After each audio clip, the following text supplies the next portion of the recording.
Rally కనుచూపు మేరలో కనిపిస్తూ ఉంది. ఇప్పుడు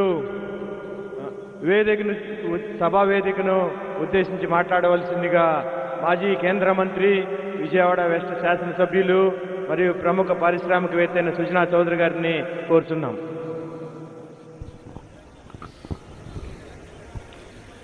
వేదికను అలంకరించిన పెద్దలందరికీ, ఈ సభా కార్యక్రమానికి వచ్చిన ప్రతి ఒక్కరికి పేరు పేరున నా హృదయపూర్వక నమస్కారాలు.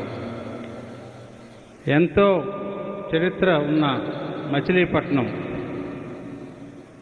బందర్ అనే ప్రదేశంలో వాజ్పేయి గారి విగ్రహావిష్కరణ చేయటం, ఆవిష్కరణలో నేను కూడా ఇక్కడ రావటం నాకు చాలా సంతోషంగా ఉంది. అది గొప్ప విషయం కూడా.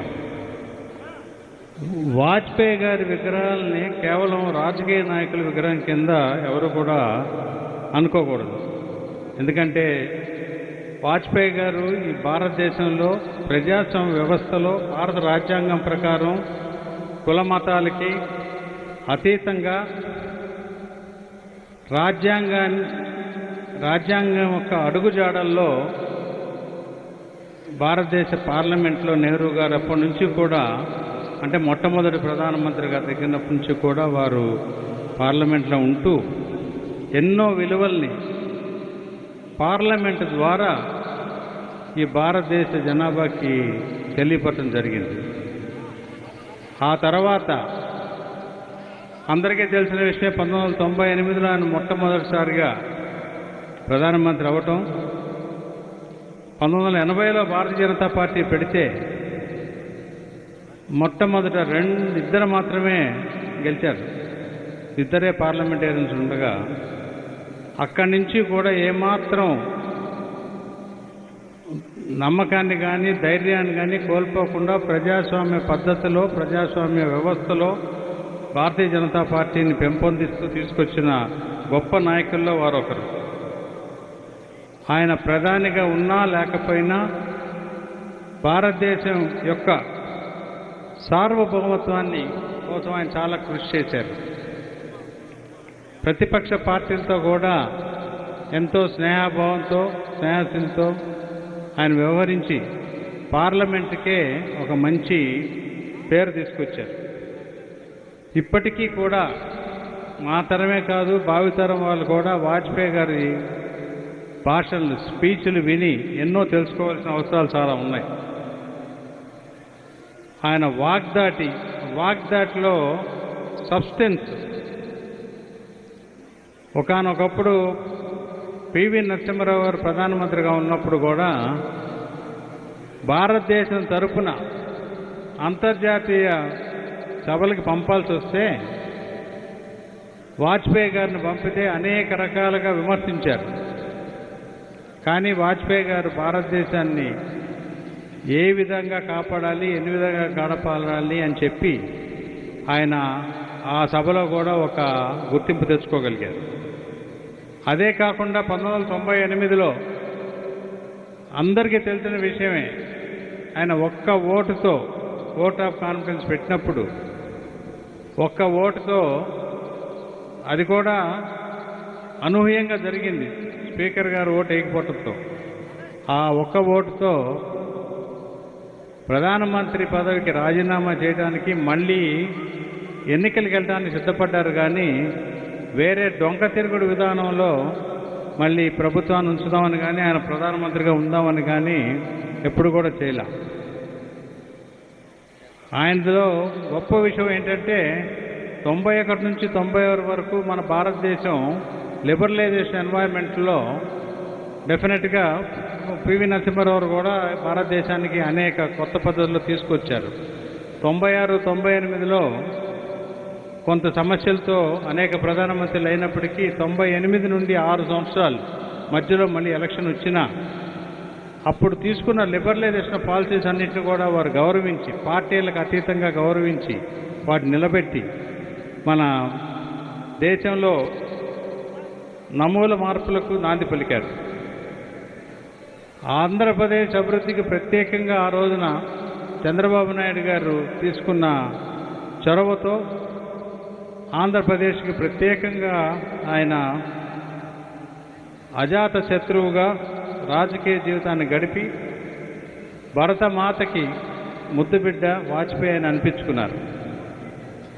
అట్లాగే స్వర్ణ చతుర్భుజి ప్రాజెక్టు ద్వారా దేశాన్ని ఈరోజు మనం ఈ రోడ్లన్నీ మనం వాడుకుంటున్నామంటే ఆయన నాంది పలికింది. ఆయన హయాంలోనే కులమతాలకి అతీతంగా పర్టికులర్గా భారతీయ జనతా పార్టీ భారత ప్రజాస్వామ్యము నడుచుకుంటుందని నిరూపించుకోవడానికి అబ్దుల్ కలాం గారి లాంటి పెద్ద సైంటిస్ట్ని ఆయన రాష్ట్రపతిగా ప్రపోజ్ చేయడం, చంద్రబాబు నాయుడు గారు లాంటి గొప్ప నాయకులందరూ కూడా సపోర్ట్ చేయడం జరిగింది. అంతకుముందు కూడా ఆంధ్రప్రదేశ్లో జరిగిన అనేక రాజకీయ మలుపులతో ఎన్టీ రామారావు గారిని అన్యాయంగా అనైతికంగా ఆయన్ని తీసేసినప్పుడు ఆంధ్రప్రదేశ్ వచ్చి ఆయన సపోర్ట్గా పలికి ఒక ఉద్యమం చేసి మళ్ళీ ఎన్టీ రామారావుని ముఖ్యమంత్రిగా చేయడానికి కూడా ఆయన చాలా దోహదపడ్డారు. ఆ తర్వాత నేషనల్ ఫ్రంట్ ఆవిర్భావం జరిగింది, అన్నీ అందరికీ తెలిసిందే. ప్రతి ఎంపీలో కూడా ఒక మంచి ఉత్సాహం కలిపేవారు. నేను అప్పుడు రాజకీయాల్లో లేనప్పటికి కూడా పారిశ్రామికవేత్తగా ఆయన్ని ఒక 2-3 సార్లు కలవడం జరిగింది. ఆయన కానీ అప్పటి తరం యశ్వంత్ సిన్హా గారు కానీ, జస్వంత్ సింగ్ గారు కానీ, మన ఆంధ్రప్రదేశ్ బిడ్డ వెంకయ్యనాయుడు గారు, వీళ్ళందరూ కూడా డెఫినెట్గా వాజ్పేయి గారి శిష్యులన్నీ చెప్పుకోవాలి. మురళీ మనోహర్ జోషి గారు కానీ చేసిన వాళ్ళకి, ఈ కార్యక్రమంలో కృషి చేస్తున్న ప్రతి ఒక్కరికి కూడా నా హృదయపూర్వక అభినందనలు తెలుపుతూ సెలవు తీసుకుంటున్నాను. మంచి సందేశాన్ని అందజేసిన శ్రీ సుజనా చౌదరి గారికి కృష్ణా జిల్లా బీజేపీ తరఫున కృతజ్ఞతలు తెలియజేసుకుంటున్నాం. అలాగే మనకి అతి దగ్గరలో ర్యాలీ ఉంది, మరి 2 నిమిషాల్లో ర్యాలీ రాగబోతుంది. కాబట్టి ఈ రైట్ సైడ్ నుంచున్న మిత్రులందరూ కూడా సీట్లు ఖాళీగా ఉన్నాయి. అలాగే ఈ కట్టెని కూడా కొంచెం పైకి లేపాలి. మిత్రులందరూ కూడా వచ్చి కూర్చోవలసిందిగా కోరుచున్నాం. రైట్ సైడ్ ఉన్న మిత్రులందరూ కూడా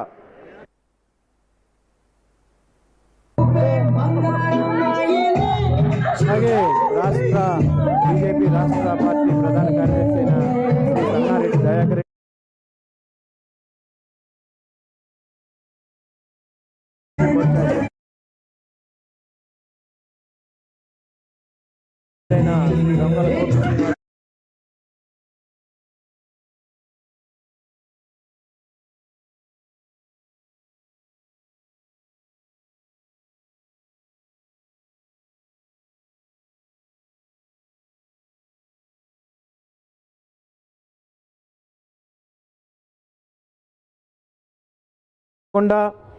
అక్కడే కూర్చుని ఉంటే పెద్దలు వస్తారు. వేదిక మీద నుంచి కూడా పెద్దలు వచ్చి మనందరి ప్రియతమ నాయకుడు అటల్ బిహారీ వాజ్పేయి గారికి విగ్రహాన్ని ఆవిష్కరిస్తారు.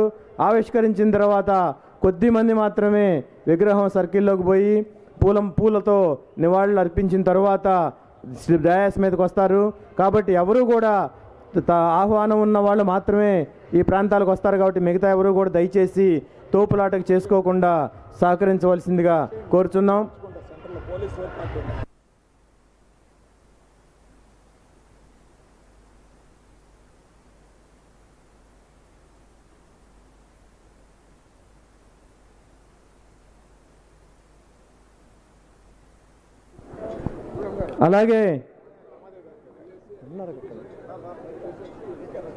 అలాగే వేదిక మీద ఉన్న కిందకు వచ్చి మన అటల్ బిహారీ వాజ్పేయి గారి జీవిత విశేషాలతో ఏర్పాటు చేసిన ఎగ్జిబిషన్ని చూడవలసిందిగా కోరుచున్నాం.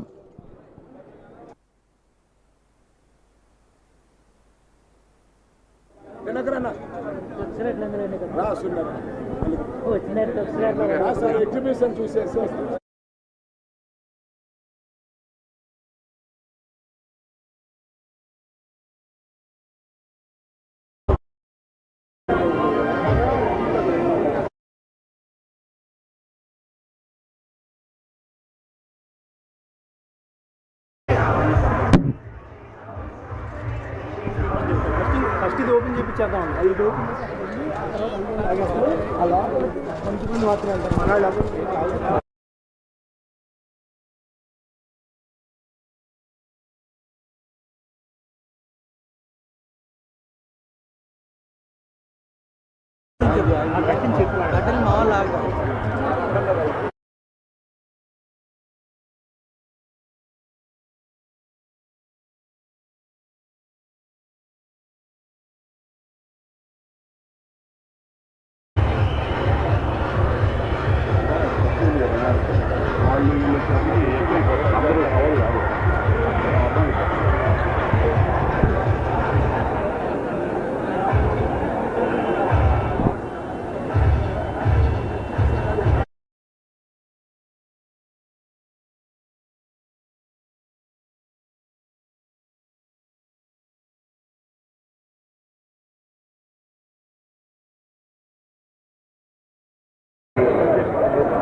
అలాగే రాష్ట్ర అధికార ప్రతినిధి చిరువోలు బుచ్చిరాజు గారిని కూడా వేదిక మీదకి ఆహ్వానిస్తున్నాం.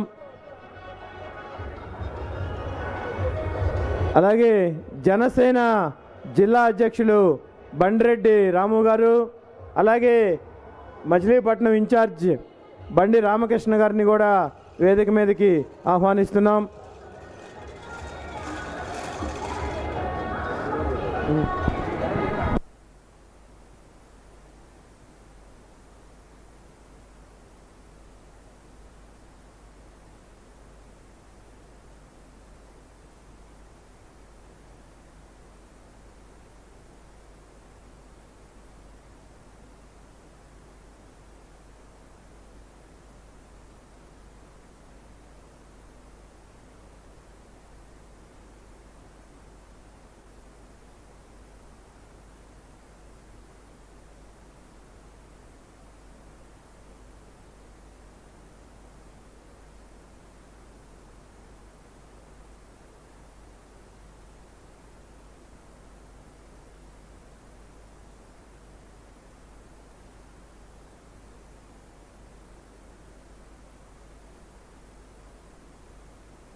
ఎవరన్నా ఇస్తే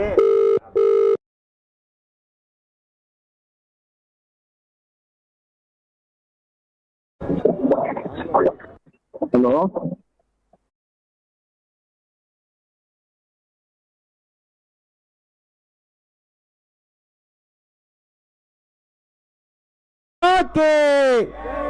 भारत माता के अमर रहे अटल जी, अमर रहे अटल जी. కూటమి నాయకత్వం చెప్పాలమ్మా అందరూ ఒకసారి. కూటమి నాయకత్వం, కూటమి ఐక్యత.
भारत माता की, भारत माता की, భారత్ మాతాకి.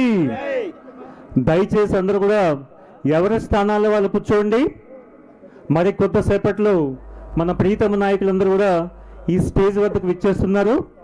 దయచేసి ఎవరు లేవద్దు, అడ్డు రావద్దు. మీ స్థానాల్లోనే మీరు కూర్చోండి. భారత్ మాతాకి. గుడివాడ ఎమ్మెల్యే శ్రీ వెనుగండ్ల రాము గారికి స్వాగతం పలుకుతున్నాము.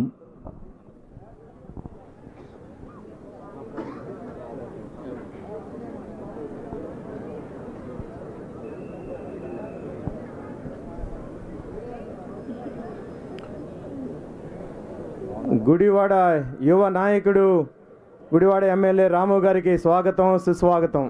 నమస్తే అండి. ఒక్క నిమిషం ఇక్కడే ఉండండి.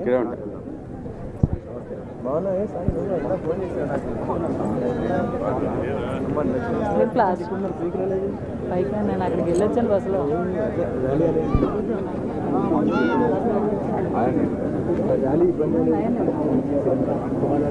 వచ్చానమ్మా.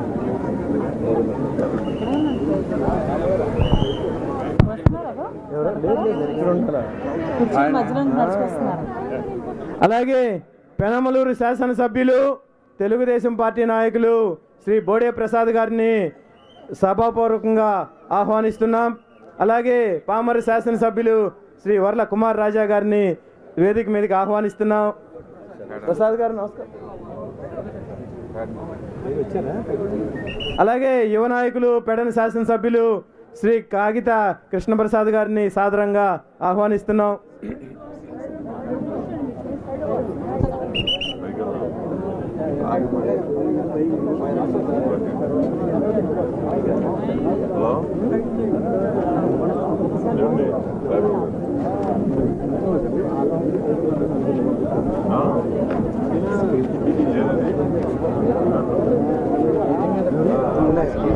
అలాగే వేదిక మీదకి మచిలీపట్నం నాయకులు శ్రీ కొనకళ్ళ బుల్లయ్య గారిని హృదయపూర్వకంగా ఆహ్వానిస్తున్నాం.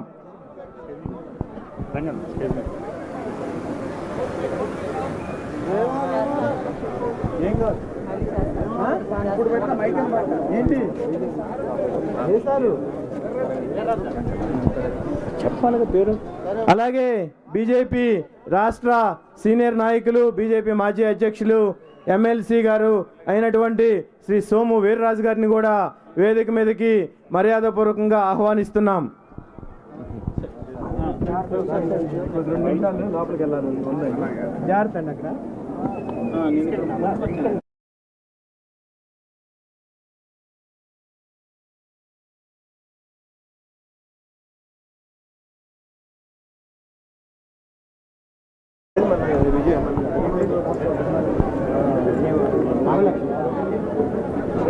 నాగలక్ష్మి గారు ఎక్కడున్నా కూడా వేదిక వద్దకు రావాల్సింది కోరుతున్నాం.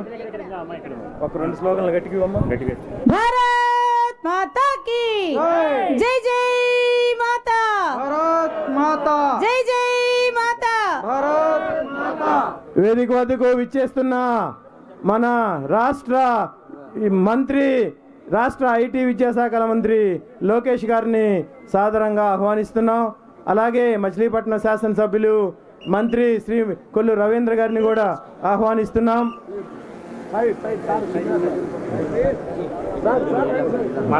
శ్రీ మాధవ్ గారిని కూడా సభాపూర్వకంగా ఆహ్వానిస్తున్నాం.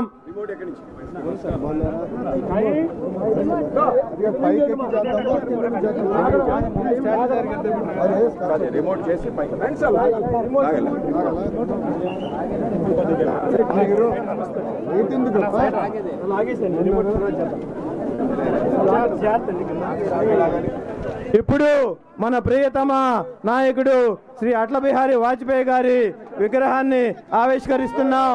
అంతే అంతే. భారత్ మాతా కీ, భారత్ మాతా కీ.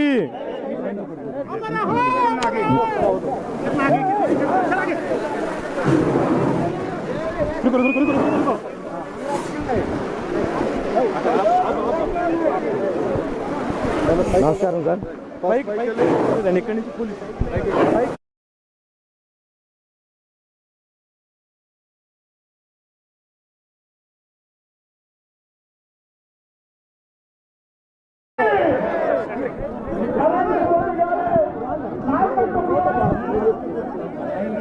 రాష్ట్ర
Just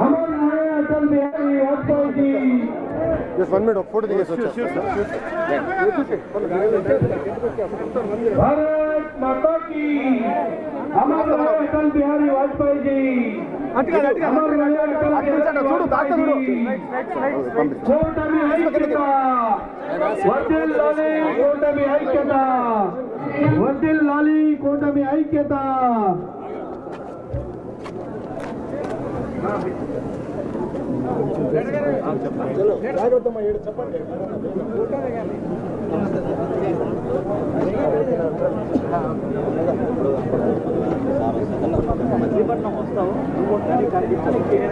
మాధవ్ గారు లోకేష్ గారు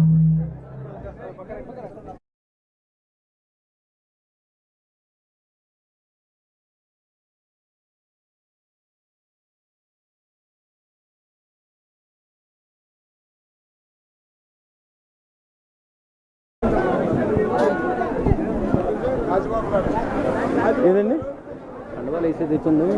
త్వరగా వేదిక మీద పిలవండి కండువాలతో అందరినీ కూడా ఆహ్వానితులందరినీ కూడా త్వరగా వేదిక మీదకి రావాల్సిందిగా కోరుచున్నాం. మన నారా లోకేష్ గారు మనందరి ముందుకి వస్తున్నారు. అలాగే మన రాష్ట్ర పార్టీ అధ్యక్షులు మన ప్రియతమ నాయకులు సారథ్యం పేరుతో రాష్ట్రాన్ని ఉర్రూతులోకిస్తున్న శ్రీ పివిఎన్ మాధవ్ గారిని కూడా వేదిక మీదకి సగౌరవంగా ఆహ్వానిస్తున్నాం. అందరూ కూడా కరతాళ ధ్వనులతో స్వాగతం పలకాల్సిందిగా కోరుచున్నాం.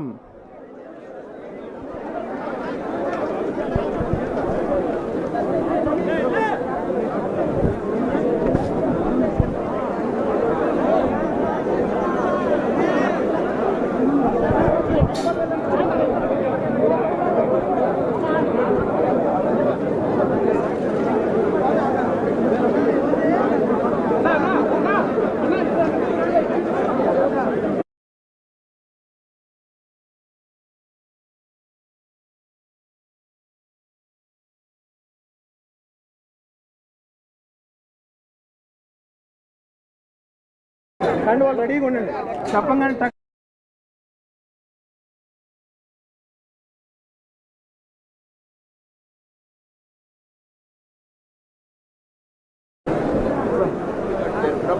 ఇదండి ఓకే.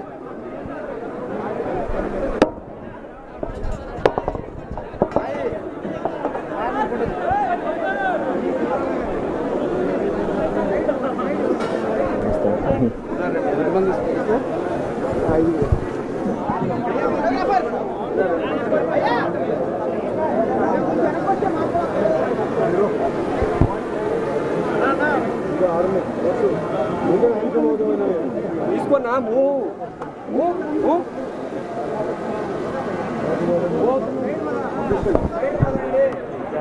పడతారు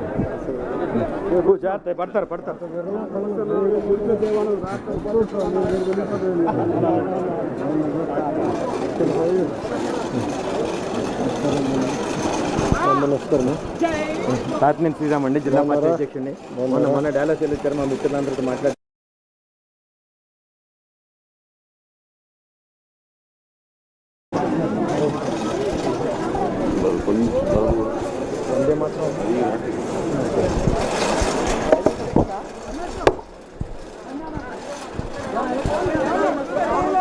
అందరూ కూడా లేచి నిలబడితే వందే మాత్రం గీతాన్ని ఆలపిస్తాం. వందే మాత్రాన్ని ప్లే చేయవలసిందిగా కోరుచున్నాం.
तुम्ही विद्या तुम्ही धर्म तुम्ही विधी तुम्ही मर्म त्वं हि प्राणाः शरीरे बाहुते तुम्ही मा शक्ती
భారత్ మాతాకి.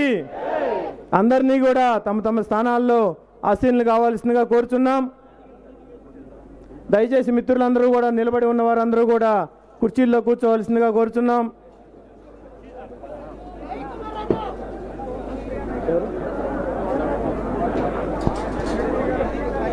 అలాగే ఈరోజు మచిలీపట్నానికి కృష్ణా జిల్లాకి ఎంతో ముఖ్యమైన రోజు. ఎందుకంటే జనసంఘ స్థాయి నుంచి జనసంఘ టైం నుంచి కూడా భారతీయ జనతా పార్టీని అలాగే కేంద్ర భారతదేశాన్ని ప్రపంచ స్థాయిలో అత్యున్నత స్థాయిలో పరిపాలన అందించి సుపరిపాలన అందించిన శ్రీ అటల్ బిహారీ గారి వాజ్పేయి గారి విగ్రహ ఆవిష్కరణని ఈరోజు జరుపుకుంటున్నాం. విగ్రహం అంటే రోడ్డుపైన ఉండే బొమ్మ కాదు, అది దేశ ఖ్యాతిని ప్రపంచ దేశాలకు తెలియజేసిన ఒక మానవతావాది ఆత్మని ఈరోజు మచిలీపట్నంలో ఇక్కడ నిలబెడుతున్నామని సభాముఖంగా తెలియజేసుకుంటున్నాను. అదేవిధంగా తెలుగువారి ఔన్నత్యాన్ని తెలుగువారి గౌరవాన్ని దేశ విదేశాలలో ద్విగుణీకృతం చేసిన తెలుగువారి ఆరాధ్య దైవం శ్రీ నందమూరి తారక రామారావు గారి విగ్రహం కూడా మనం అతి త్వరలో ఇదే వేదిక మీదుగా ఆవిష్కరించుకోబోతున్నాం. అలాగే ఆయన మన కృష్ణా జిల్లా వ్యక్తే కావటం, రామారావు గారు ఈ జిల్లా వాసి కావటం మనందరికీ కూడా గర్వకారణం. అలాగే వేదిక మీద ఉన్న అలాగే వేదిక ముందు ఉన్న ఎన్డీఏ కుటుంబ నాయకులకి కార్యకర్తలకి అందరికీ కూడా పేరు పేరున ఈ విగ్రహావిష్కరణ మహోత్సవానికి విచ్చేసినందుకు స్వాగతం సుస్వాగతం. మొదటిగా మన విశిష్ట అతిథులను పరిచయం చేస్తాను.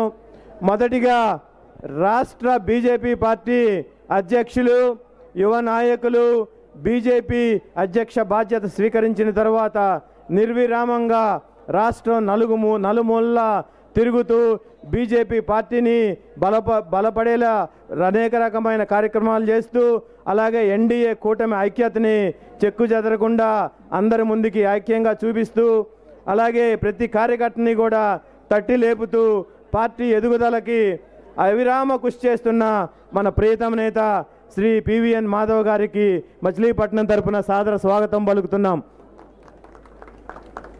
అలాగే పరిచయం అవసరం లేని వ్యక్తి మన రాష్ట్ర ఐటీ మరియు విద్యాశాఖల మంత్రి శ్రీ నారా లోకేష్ గారు. అలాగే వారు తండ్రిని మించిన తనయుడిగా నూతన ఆలోచనలతో ఐటీ రంగాన్ని మరింత ముందుకు తీసుకెళ్తూ అలాగే మీరందరూ కూడా చూసే ఉంటారు విద్యారంగంలో పెను మార్పులు తీసుకువస్తున్నారు మన మంత్రివర్యులు శ్రీ నారా లోకేష్ గారు.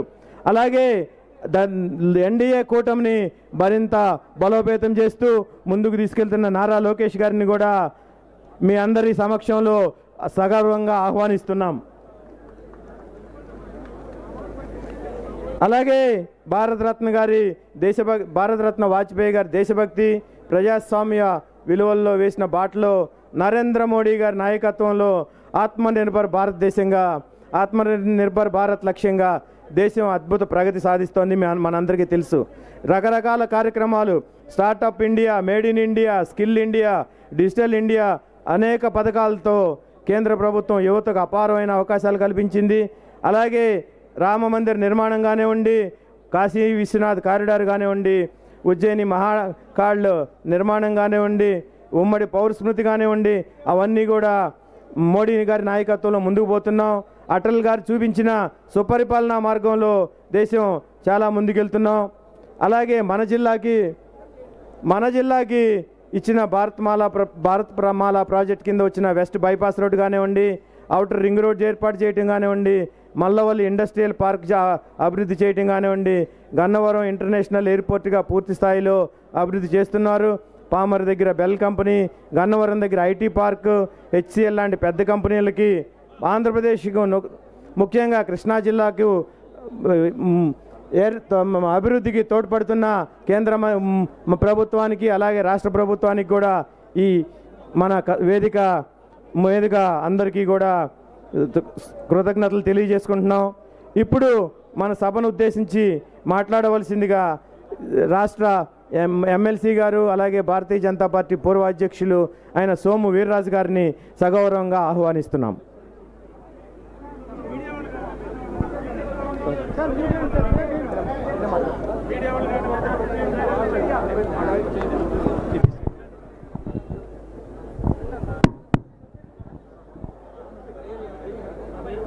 ఈనాడు ఈ కార్యక్రమానికి జిల్లా అధ్యక్షులు, ఈనాటి కార్యక్రమానికి ముఖ్య అతిథిగా విచ్చేసినటువంటి శ్రీ నారా లోకేష్ గారు, ఈ యాత్రకి నాయకత్వం వహిస్తూ ఆంధ్ర రాష్ట్రంలోనే మొట్టమొదటిసారిగా ఇది దేశవ్యాప్తంగా జరుగుతున్నటువంటి కార్యక్రమం. వాజ్పేయి గారు పుట్టి రేపు డిసెంబర్ 25కి 100 సంవత్సరాలు పూర్తవుతున్న సందర్భంగా మోడీ గారి యొక్క ఆలోచన విధానంలో వాజ్పేయి గారి యొక్క 100 సంవత్సరాల కార్యక్రమాన్ని దేశవ్యాప్తంగా పెద్ద ఎత్తున నిర్వర్తించమని పార్టీని ఆదేశించిన సందర్భంలో ఆంధ్ర రాష్ట్రంలో ఈ ఆలోచనకు అనుగుణంగా 20 జిల్లాల్లో ఈ విధమైనటువంటి యాత్ర చేస్తూ వాజ్పేయి గారి విగ్రహాన్ని అన్ని చోట్ల కూడా పెద్ద ఎత్తున కూటమి నాయకులతో కలిపి చేస్తున్నటువంటి మన యువ నాయకులు, భారతీయ జనతా పార్టీ రాష్ట్ర అధ్యక్షులు శ్రీ మాధవ్ గారు, వేదిక మీద ఉన్న మంత్రివర్యులు, ఎమ్మెల్యేలు, పెద్దలందరూ కూడా నమస్కరిస్తూ, వాజ్పేయి గారు మన రాష్ట్రంతో 1967లోనే ఆయన ఆంధ్ర రాష్ట్ర పర్యటన చేశారు. అనేకమైన ప్రాంతాల్లో వారు పర్యటించి కొన్ని ప్రాంతాల్లో వారు ఈ పార్టీ కోసం, జనసంఘ్ పార్టీ కోసం ఆ రోజుల్లో మడత మంచం మీద పడుకుని చిన్న చిన్న గదుల్లో ఉన్నటువంటి పెద్దలు వాజ్పేయి గారు. వారు ఎక్కడా కూడా పేదవాళ్ళంటే వాజ్పేయి గారికి ఎంతో మమకారం. సహజంగా వాజ్పేయి గారు 4 రోడ్లు వేశారు. వాజ్పేయి గారు ఈ దేశంలో ఎంప్లాయ్మెంట్ జనరేషన్ కోసం టెలిఫోన్ ఉత్పత్తి చేశారు. అనేక టెలిఫోన్స్ని ఆ రోజున ఆయన ప్రవేశపెట్టారు. రిలయన్స్ కంపెనీ ద్వారా అనేకమైన బ్యాంక్స్ని భారతదేశంలో పెట్టారు. నేషనల్ హైవేస్ని వేశారు. ఇలాంటి విషయాలన్నీ కూడా మనకు తెలుసు. కానీ ఆయనకి ఒక పేదవాళ్ళంటే చాలా దగ్గరగా ఆలోచించేటువంటి పెద్దలు వాజ్పేయి గారు. ఒక సందర్భంలో వారితో కలిసినప్పుడు భారతదేశంలో ప్రతి పేద వ్యక్తి గురించి ఆలోచించాలి. మనం బాంబేలో రెడ్ లైట్ ఏరియా ఉంటుంది. మన వాళ్ళని మధ్య నేను అడిగాను, రెడ్ లైట్ ఏరియాలో ఉన్నటువంటి ఒక సోదరి ఆ విధంగా ఆ వృత్తిలో ఎందుకుంది అని నేను ప్రశ్నించి వాళ్ళ గురించి అధ్యయనం చేయమని మన యువకులకి నేను చెప్తూ ఉంటాను. మీలాంటి యువకులకి అంటే వాళ్ళందరూ ఆశ్చర్యపోతారు. మనకి రెడ్ లైట్ ఏరియాలో ఉన్న మహిళకి ఏ విధమైనటువంటి సంబంధం అనేటువంటి విషయాన్ని అందరూ ఆశ్చర్యకరంగా నన్ను చూస్తూ ఉంటారు. నేను ఒక ప్రశ్న చెప్తాను, వాళ్ళకి సమాధానం. ఈ దేశంలో డెమోక్రసీలో ప్రతి వ్యక్తి ఒకే విధంగా ఓటున్నటువంటి వ్యక్తి. నా ఓటుకి రెడ్ లైట్ ఏరియాలో ఆ వృత్తి చేస్తున్నటువంటి వ్యక్తి యొక్క ఓటు రెండూ కూడా డెమోక్రసీలో ఓటు బాక్సులో వేస్తే రెండిట్ల యొక్క విలువ ఒక్కటే. కాబట్టి పేదవాళ్ళ గురించి భారతదేశంలో ఆలోచించవలసినటువంటి నాయకత్వ లక్షణాన్ని అలవర్చుకోవాలని వారి చిన్నతనంలోనే మాలాంటి వాళ్ళకి చెప్తే వారి యొక్క ఆలోచన ధారని మనం మర్చిపోలేం. ఆయన ప్రధానమంత్రి అవ్వగానే మొట్టమొదట ఈ దేశంలో అప్పటి వరకు ఇందిరాగాంధీ, నెహ్రూ గారు అనేక మంది ప్రధానమంత్రులు ఉన్న సందర్భంలో పివి నరసింహరావుతో సహా ఈ దేశంలో ఎస్టీస్కి మంత్రివర్గంలో స్థానం లేదు. ఎస్టీస్కి మంత్రివర్గంలో స్థానం కల్పించాలి. ఎక్కడ అడవిలో జీవించేటువంటి వ్యక్తులు ఎస్టీస్, వారికి మంత్రివర్గంలో ఇప్పటి వరకు స్థానం లేదు. అది మనం తీసుకురావాలని కేబినెట్ మంత్రిని, 2 MOSని ఇచ్చి ఎస్టీ ఫైనాన్స్ కార్పొరేషన్ పెట్టి ఎస్టీస్కి ఎస్టీ కమిషన్ విడిగా పెట్టినటువంటి పెద్దలు. అంటే ఒక ఊరికి చివరగా అడవిలో ఉన్నటువంటి వ్యక్తి గురించి ఆలోచించినటువంటి ఏకైక నాయకుడు. 98 వరకు కూడా ఈ దేశంలో ఏ రాజకీయ పార్టీ కూడా ఆలోచించలేదంటే ఆయన మనస్తత్వాన్ని మనం ఒకసారి అర్థం చేసుకోవాలి.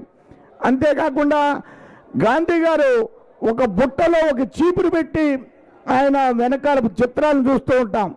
అంటే పాకీ వృత్తి చేసేవాళ్ళు ఎవరు కూడా రాబోయేటువంటి తరాల్లో మన బాత్రూములు శుభ్రం చేయకూడదు.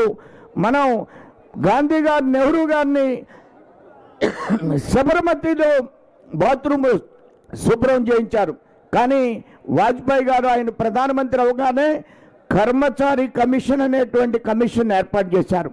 పాకీ వృత్తికి సంబంధించినటువంటి వ్యక్తులకి సెప్టిక్ ట్యాంకులు క్లీన్ చేయబడును. 5 నిమిషాల్లో సెప్టిక్ ట్యాంకులు క్లీన్ చేసే పరిస్థితి వచ్చిందంటే మనం ఆలోచించాలి.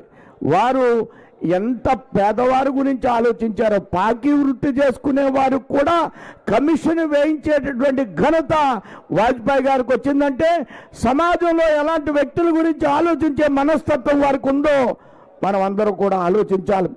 ఆ విధంగా బడుగు బలహీన వర్గాల అనేక మంది గురించి ఎస్టీస్కి ఎస్టీ కమిషన్ పెట్టి ఆ కమిషన్ ద్వారా చంద్రబాబు నాయుడు గారు ముఖ్యమంత్రిగా ఉండగా థ్యాంక్ యూ సీఎం అనేటువంటి వెహికల్ ఇచ్చినటువంటి ఆయన పెట్టినటువంటి స్కీములో యొక్క అంత క్రితం 30,000 ఇచ్చేవారు ఎస్సీస్కి.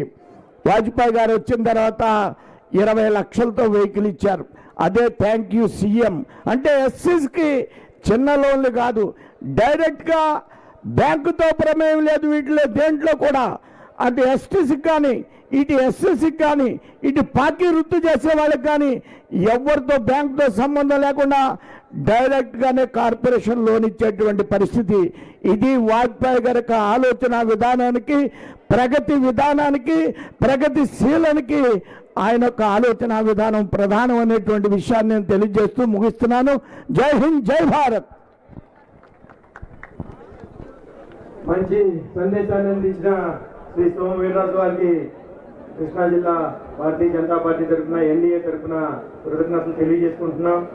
అలాగే మనం ఈరోజు ఈ కార్యక్రమం ఎంతో వేడుకగా జరుపుకుంటున్నామంటే దీనికి చెప్పలేనంత సహకారం అందించి మనల్ని అన్ని రకాలుగా ప్రోత్సహించిన స్థానిక శాసనసభ్యులు, అలాగే రాష్ట్ర గన్లు మరియు ఎక్సైజ్ శాఖ మంత్రులు శ్రీ కొల్లు రవీంద్ర గారిని మాట్లాడవలసిందిగా కోరుతున్నాం.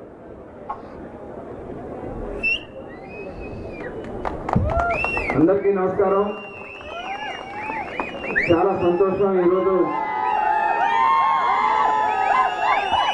మన భారత రత్న మాజీ ప్రధాని పెద్దలు వాజ్పేయి గారి విగ్రహాన్ని మన మచిలీపట్నం ఏర్పాటు చేసుకోవడం అనేది చాలా శుభదినం. వారిని గట్టిగా ఒకసారి మనందరం కూడా అభినందనలు తెలియజేస్తున్నాం. మాధవ్ గారు పాదయాత్ర ద్వారా, బస్సు యాత్ర ద్వారా రాష్ట్రం అంతా కూడా విగ్రహాలను ఏర్పాటు చేస్తూ వస్తూ ఈరోజు మన మచిలీపట్నానికి వచ్చారు. అన్నిటికంటే ముఖ్యమైనది మన యువ నాయకుడు నారా లోకేష్ గారి ఈ కార్యక్రమానికి రావడం నిజంగా ఇది మనందరికి కూడా అదృష్టం ఈరోజు. ఎందుకంటే ఆనాడు స్వర్గీయ అన్న నందమూరి తారక రామారావు గారితో కష్టాల్లో, నష్టాల్లో, ఇబ్బందులు ఉన్నప్పుడు వాజ్పేయి గారు అన్నగారికి అండగా నిలబడ్డారు. 1985లో వచ్చినటువంటి సంక్షోభంలో కూడా అన్నగారికి తోడుగా ఉన్నటువంటి వ్యక్తి వాజ్పేయి గారిని ఈ సందర్భంగా తెలియజేస్తా ఉన్నాను. అదే కాదు, మన గౌరవ ముఖ్యమంత్రి నారా చంద్రబాబు నాయుడు గారికి కూడా తోడుగా ఉంటూ ఇవాళ భారతదేశంలో అనేక సంక్షేమ కార్యక్రమాలకు కానీ అనేక పాలసీస్ తీసుకోవడంలో కానీ కీలక పాత్ర పోషించింది మన ముఖ్యమంత్రి నారా చంద్రబాబు నాయుడు గారిని ఆశీర్వదించిన వ్యక్తి కూడా వాజ్పేయి గారిని ఈ సందర్భంగా తెలియజేస్తూ ఆ పెద్దల ఆశీర్వాదమే ఈ రోజు ఈ రాష్ట్రాన్ని మళ్ళీ మనం కాపాడుకోవడం కోసం మళ్ళీ భారతీయ జనతా పార్టీ, జనసేన, తెలుగుదేశం కలిసి ఇవాళ దాదాపు 94% మ్యాండేట్లు అంటే 175 స్థానాలకి 164 స్థానాలు గెలిపించుకుని ఇవాళ రాష్ట్రాన్ని మళ్ళీ మనం ముందుకు తీసుకెళ్ళగలుగుతున్నాం. అటు ప్రధానమంత్రి నరేంద్ర మోడీ గారి సపోర్ట్ కానీ, అటు మన జనసేన సైనికులు పవన్ కళ్యాణ్ గారి సపోర్ట్ కానీ ఇవాళ మనకి ఉండడం, మనకి మన గౌరవ ముఖ్యమంత్రి చంద్రబాబు నాయుడు గారికి తోడుగా ఈ రాష్ట్రం నడిపిస్తా ఉన్నారు.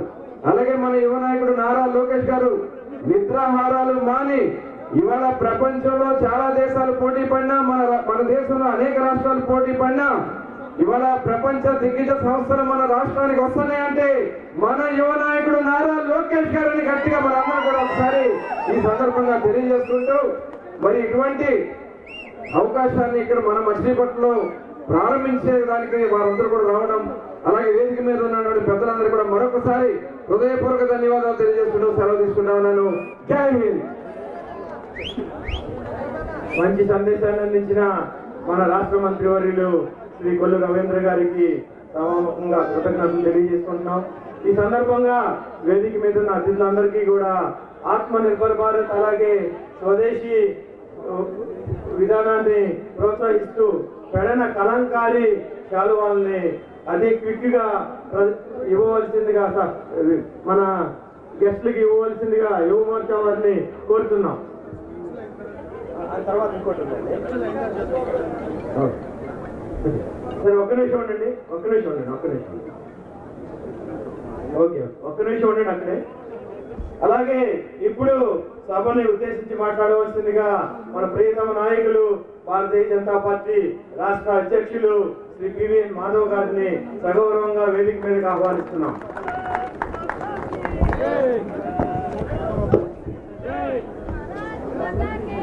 भारत माता की मातरम मातरम, जोहार अटल बिहारी वाजपेयी. రెండు సార్లు జోహార్ జోహార్ అన్నాం. జోహార్ అటల్ బిహారీ వాజపేయి, జోహార్ అటల్ బిహారీ వాజపేయి. అందరికీ నమస్కారం.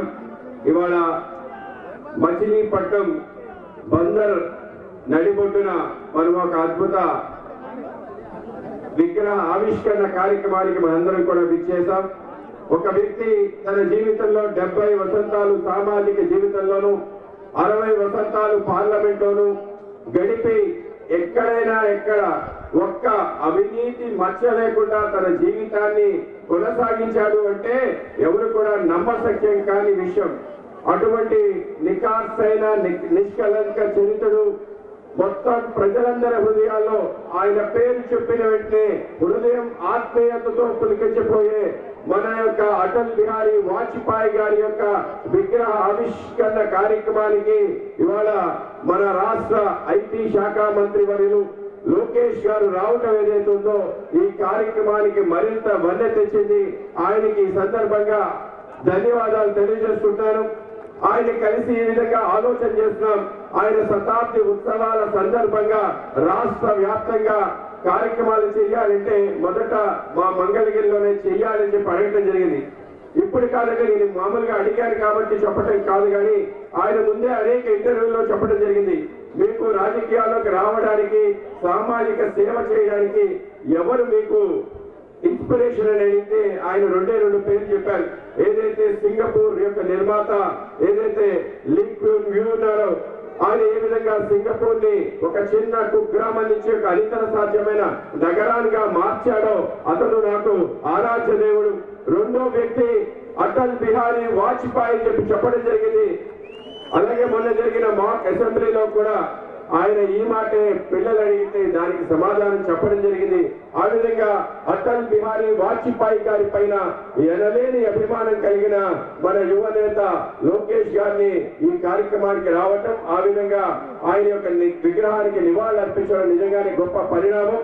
అలాగే ఈ కార్యక్రమానికి అధ్యక్షత వహిస్తున్న మా యొక్క జిల్లా అధ్యక్షులు తాతినేని శ్రీరామ్ గారికి, అలాగే ఈ కార్యక్రమం ఈ విధంగా జరగడానికి, ఆ విధంగా సజావుగా అన్ని సాగడానికి ముఖ్య కారణమైన మన యొక్క స్థానిక మంత్రివర్యులు శ్రీ కొల్లు రవీంద్ర గారికి ఈ సందర్భంగా ధన్యవాదాలు కూడా తెలియజేసుకుంటున్నాను. అలాగే ఈ కార్యక్రమంలో పాల్గొంటున్న పెద్దలు మా పార్టీ సీనియర్ నాయకులు ఎమ్మెల్సీ శ్రీ సోమవీర్రాజు గారికి, అలాగే పెద్దలు సుజనా చౌదరి గారికి, అలాగే పెద్దలు మండల బుద్ధ ప్రసాద్ గారికి, అలాగే మన పామరు ఎమ్మెల్యే వర్ల కుమార్ రాజా గారికి, అలాగే వెలుగొండ రాము గారికి, గుడివాడ ఎమ్మెల్యే గారికి, అలాగే పెడర్ ఎమ్మెల్యే కాగిత కృష్ణప్రసాద్ గారికి, అలాగే పెనమలూరు ఎమ్మెల్యే గోడె ప్రసాద్ గారికి, అలాగే ఈ కార్యక్రమాన్ని ముందుకు నడిపిస్తున్న అనేక మంది మా పార్టీ కార్యకర్తలు, ముఖ్యంగా పార్టీ రాష్ట్ర ప్రధాన కార్యదర్శి రమేష్ నాయుడు గారికి, అలాగే ఇంకొక రాష్ట్ర ప్రధాన కార్యదర్శి మట్టా ప్రసాద్ గారికి, అలాగే వేదిక పైన ఉన్న అందరు నేతలకి ధన్యవాదాలు తెలియజేస్తూ ఈ రోజు మనందరికి కూడా అటల్ బిహారీ వాజ్పేయి గారి యొక్క 100వ జయంతి ఎందుకు అనేక రకాల విషయాలు ప్రజల్లో తెలియజేయాలి. అలాగే ఆయన ఏ విధంగా తన జీవితాన్ని ప్రారంభించి ఏ విధంగా చివరి వరకు కొనసాగించాడనేది ప్రతి అంశం కూడా మనందరికీ కూడా స్ఫూర్తి ప్రేరణ కలిగిస్తుంది. ఒక వ్యక్తి ఆ విధంగా చేయగలిగాడా అనే ఆశ్చర్యానికి కూడా కలుగుతుంది. ఆ విధంగా తన చిన్న వయసులోనే ఆయన క్విట్ ఇండియా మూవ్మెంట్ లో పాల్గొనడం, 6 నెలలు జైలు జీవితం గడపడం, బయటకు వచ్చిన తర్వాత నా జీవితం యావత్ దేశానికి సమర్పణని పెళ్లి కూడా చేసుకోను, సమాజ సేవ చేస్తానని ఆర్ఎస్ఎస్ యొక్క ప్రచారంగా తన జీవితాన్ని ప్రారంభించి దేశమంతా తిరుగుతూ అనేక రకాల వ్యాసంగాలు రాస్తూ ఒక జర్నలిస్ట్ గా కూడా పనిచేస్తూ ఆయన దేశం కోసం ఆలోచించిన తీరు, ఆ రోజు దేశంలో ఉండే పరిస్థితి ఏదైతే ఉందో కాంగ్రెస్ యొక్క పరిపాలనని సంబంధించి అనేక రకాల విషయాలు, ఏ అంశాల కారణంగా ఈ దేశం మత ఆధారంగా విభజన జరిగిందో ఇంకొకసారి జరగకూడదని చెప్పి అటల్ బిహారీ వాజ్పేయి గారి యొక్క నేతృత్వంలో డాక్టర్ శ్యామ్ ప్రసాద్ ముఖర్జీ గారి యొక్క ఆధ్వర్యంలో ఆయన అధ్యక్షతన భారతీయ జనసంఘని నూతన రాజకీయ అధ్యయనం ఈ దేశంలో ప్రారంభం అవటం జరిగింది. జాతీయతే పరమావధిగా దేశం మొదలు, పార్టీ తరువాత వ్యక్తిగతం చివరాల యొక్క ఆలోచనతో ఆ యొక్క కార్యక్రమం, ఆ యొక్క వ్యవస్థ, ఆ రాజకీయ పార్టీ యొక్క ప్రారంభ సభ్యులుగా అటల్ బిహారీ వాజ్పేయి గారు తన పూర్తి సమయం దేశ వ్యాప్తంగా తిరిగి ఆ పార్టీని మొదటి ఎన్నికల్లోనే జాతీయ పార్టీ హోదా 3% ఓట్లు తీసుకొచ్చి 3 సీట్లు గెలిపించి ఆ విధంగా తన ప్రస్థానాన్ని ప్రారంభించి 1957లో జరిగిన రెండవ పార్లమెంట్ ఎన్నికల్లో మొదటిసారి ఆయన బలరాంపూర్ అనే నియోజకవర్గం నుంచి ఎంపీగా పార్లమెంట్ లో అడుగు పెట్టిన మొదటి రోజు ఆయన చేసిన ప్రసంగాన్ని చూసి ఆ రోజు పండిట్ నెహ్రూ గారు భావి భారత ప్రధాని అవ్వగలని చెప్పి అటల్ బిహారీ వాజ్పేయి గారు చెప్పాడంటే ఆయన ఎంత అద్భుతంగా తన ప్రసంగాన్ని చెప్పాడో మనందరం కూడా ఆలోచన చేయొచ్చు. ఆయన చెప్పడం జరిగింది, ఈ రోజు నేను బలరాంపూర్ నుంచి గెలవడం గొప్ప విషయం కాదు, మధుర అనే నియోజకవర్గం నుంచి ఓడిపోవటం నాకు ఆనందాన్ని కలిగిస్తుంది. ఆయన 2 చోట్ల పోటీ చేశాడు. ఎందుకు ఆనందం కలిగిస్తుందంటే ఆ ప్రాంతంలో ఒక స్వతంత్ర సేనాని విప్లవకారుడు రాజా మహేంద్ర ప్రతాప్ సింగ్ పోటీ చేశాడు. ఈ దేశం కోసం దేశం అవతల ఆఫ్ఘనిస్తాన్ లో 1915లో స్వతంత్రం తీసుకొచ్చే గొప్ప కృషి చేయడం జరిగింది. త్రివర్ణ పతాకాన్ని ఎగరేసి భారత ప్రభుత్వం ఈయన ఎగ్జైల్ ఏర్పాటు చేసిన గొప్ప స్వతంత్ర సేనాని. ఆయన దేశం తిరిగి వచ్చి దేశంలో తిరుగుతూ దేశంలో ఉండే విషమ పరిస్థితి, కాంగ్రెస్ యొక్క ఏదైతే దమనకాండ ఉందో నెహ్రూ గారి విధానాల వ్యతిరేకంగా పోటీ చేయాలని మధురలో ఇండిపెండెంట్ గా పోటీ చేస్తే ఆయన పోటీ చేస్తున్నారనే విషయం లేట్ గా తెలుసుకుని ఆయన ప్రచారాన్ని చేస్తాను, అటువంటి అద్భుత విప్లవకారులు పోటీ చేస్తే ఆయన గెలవాలని స్వయంగా నామినేషన్ వేసిన వాజ్పేయి గారు ప్రచారం చేశారంటే ఏ విధంగా వాజ్పేయి గారు దేశానికి సంబంధించిన స్వతంత్ర సేనాలు, దేశభక్తయుత పౌరుడు మనందరం కూడా తప్పనిసరిగా అర్థం చేసుకోవచ్చు. ఆ విధంగా ప్రారంభించి దేశం ఒక శక్తిశాలి దేశంగా నిలబడాలని చెప్పి దేశానికి సంబంధించిన ఏ భూభాగాన్నైనా దారాదత్తం చేసే యొక్క అలవాటుని ఆ రోజు నెహ్రూ గారు కచ్ ప్రాంతాన్ని ఇవ్వాలంటే కచ్ వ్యతిరేకంగా పెద్ద ఎత్తున ఆందోళన చేయడం జరిగింది. ఆ రోజు అక్సాచిన ప్రాంతం సుమారు 28,000 స్క్వేర్ కిలోమీటర్ చైనా ఆక్రమిస్తే పెద్ద ఎత్తున పార్లమెంట్ లో గద్ద నుంచి మొత్తం దేశవ్యాప్త ఉద్యమాన్ని చేయడం జరిగింది. కానీ నెహ్రూ గారు అన్నారు అదేమిటంటే పనికిరాని భూమి, అక్కడ నిత్యం 365 రోజులు మంచు ఉంటుంది, అది ఎందుకు పనికిరాని భూమి, అది మనతో ఉంటే ఏమి, చైనా దగ్గర ఉంటే ఏంటి అని మాట్లాడితే వాజ్పేయి గారు ఆగ్రహ కేంద్రాలు చాలా కోపంగా మాట్లాడటం జరిగింది. ఆయన ప్రసంగం కూడా చేయడం జరిగింది. అద్భుత కవిత కూడా చెప్పడం జరిగింది. భారత్ ఏక్ జమీన్ కా టుకడా నే జీతా జాతా రాష్ట్ర పురుష హై, इसका कंकर कंकर में शंकर है, बिंदु बिंदु में गंगा जल है, ये पावन की धरती है, वंदन की धरती है, ये अर्पण की धरती है, इसके लिए मरेंगे, इसके लिए जिएंगे చెప్పి అద్భుతంగా ఆయన కవిత చెప్పి ఇది మట్టి గడ్డ కాదు, ఈ పుడమి నా తల్లి నీనామే పుత్రుడని అటువంటి ప్రకారమైన మనకి యొక్క భూమికి మాతాపుత్ర సంబంధం ఉంది కనుక దీన్ని మట్టి గడ్డగా భావించే నెహ్రూ నువ్వు ఎందుకు దేశాన్ని ముందుకు తీసుకెళ్లగలవు అని చెప్పి గట్టిగా ప్రశ్నించడం జరుగుతుంది. ఆ రోజు పార్లమెంట్ లో ఉండి ఇంకో పార్లమెంటేరియన్ మహావీర్ త్యాగి గారు అంటారు, నెహ్రూ గారు మీ తలకాయ మీద ఒక వెంట్రుక ముక్క కూడా లేదు, మీరు దేనికి పనికిరాలని మేము భావించాలా అని చెప్పి నిలదీయడం జరుగుతుంది. దేశం పట్ల ఆ రోజు కాంగ్రెస్ కానీ నెహ్రూ గారికి ఉన్న అభిప్రాయం ఏదైతుందో వాజ్పేయి గారు నిలదీసి ముందుకు తీసుకెళ్లే తర్వాత ఈ దేశానికి సంబంధించిన ఈ ప్రాంతాలన్నీ ఈ విధంగా పోతాయి కనుక ఈ దేశం శక్తిశాలి దేశంగా మారాలి, ఈ దేశానికి యాటమ్ బాంబ్ కావాలని మొదటిసారి మాట్లాడిన ఎవరైనా వ్యక్తి ఉంటారంటే ఆ వ్యక్తి పేరు అటల్ బిహారీ వాజ్పేయి గారు. కేవలం మాట్లాడటమే కాదు, వి వాంట్ యాటమ్ బాంబ్ అనే ఉద్యమాన్ని దేశవ్యాప్తంగా చేయటం జరిగింది. అందరూ కూడా విమర్శించారు. ముఖ్యంగా కాంగ్రెస్ కమ్యూనిస్ట్ పార్టీలు అన్నారు వీళ్ళు హిట్లర్ మానసిక విధంగా పోతాయి కనుక ఈ దేశం శక్తిశాలి దేశంగా మారాలి, ఈ దేశానికి యాటమ్ బాంబ్ కావాలని మొదటిసారి మాట్లాడిన ఎవరైనా వ్యక్తి ఉంటారంటే ఆ వ్యక్తి పేరు అటల్ బిహారీ వాజ్పేయి గారు. కేవలం మాట్లాడటమే కాదు, వి వాంట్ యాటమ్ బాంబ్ అనే ఉద్యమాన్ని దేశవ్యాప్తంగా చేయటం జరిగింది. అందరూ కూడా విమర్శించారు.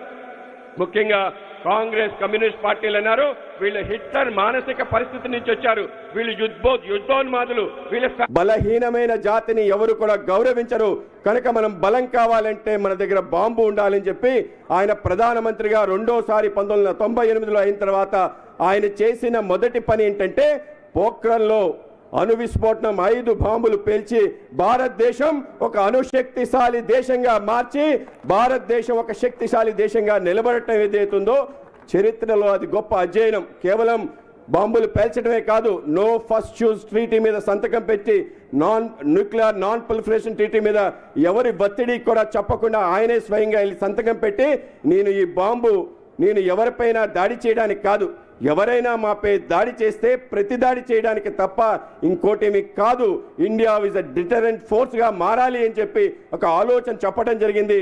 అనేక రాష్ట్రాలు అనేక దేశాలు మనపైన ఆంక్షలు పెడితే కేవలం 6 నెలల్లోనే అమెరికా కానీ జపాన్ కానీ మిగతావన్నీ కూడా యూరోపియన్ యూనియన్ కానీ ఆంక్షలు తొలగించి ఆ విధంగా ఆయన అద్భుతమైన విదేశీ దౌత్య నీతి అవలంబించి భారత్ని ఒక శక్తిశాలిగా చేసిన తీరు ఏదైతుందో అనితర సాధ్యమైన పని చేశాడు. ఆ విధంగా ఈరోజు ఏవైతే అనేక రకాల ఆవిష్కరణలు జరుగుతున్నాయో ఆ విధంగా భారతదేశం ఒక శక్తిశాలి దేశంగా నిలబడితేనే కుదిరిందనే విషయం మనం తప్పనిసరిగా తెలుసుకోవాలి. కేవలం ఇదే కాదు, అటల్ బిహారీ వాజ్పేయి గురించి ప్రజలందరూ చెప్తారు ఆయన రోడ్ కనెక్టివిటీ, అలాగే port connectivity, telecom connectivity, gas connectivity, air connectivity, port connectivity లాంటి అనేక అద్భుతాలు చేశారని. దాంతోపాటు ఆయన పొలిటికల్ కనెక్టివిటీ చేయడం జరిగింది.